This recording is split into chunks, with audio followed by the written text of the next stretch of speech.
Dear students, इस मुख्तसर video के अंदर हम जानेंगे कि माइक्रोसॉफ्ट वर्ड में मौजूद नंबरिंग ऑप्शन क्या काम करती है और इसे किस तरह से इस्तेमाल किया जाता है।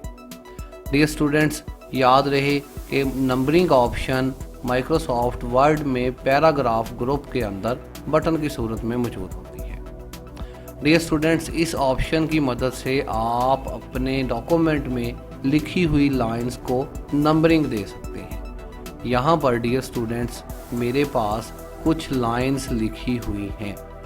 इन लाइंस के सामने कुछ नंबरिंग नहीं है, यानी इनके सामने 1 2 3 4 वगैरह लिखा हुआ नहीं है। डियर स्टूडेंट्स, हम इन लाइंस को सिलेक्ट करने के बाद यहाँ पर मौजूद नंबरिंग बटन को प्रेस करते हैं।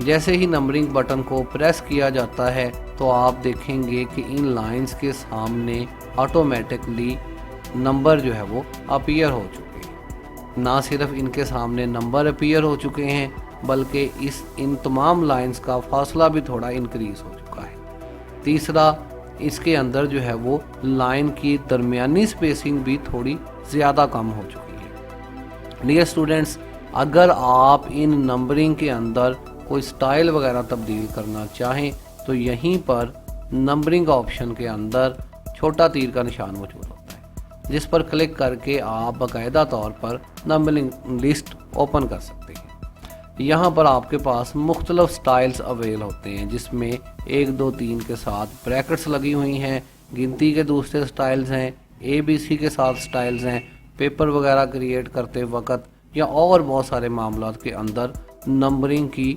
काफ़ी ज़रूरत पड़ती रहती है। तो यहाँ से आप डियर स्टूडेंट्स इन नंबरिंग को अप्लाई कर सकते हैं।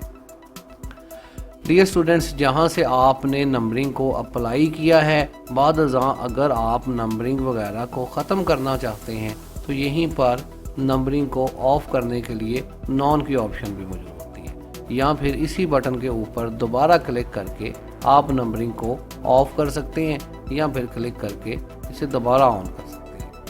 डियर स्टूडेंट्स, उम्मीद है कि इस मुख्तसर वीडियो की मदद से आप नंबरिंग ऑप्शन को अच्छे तरीके से समझ गए होंगे। शुक्रिया।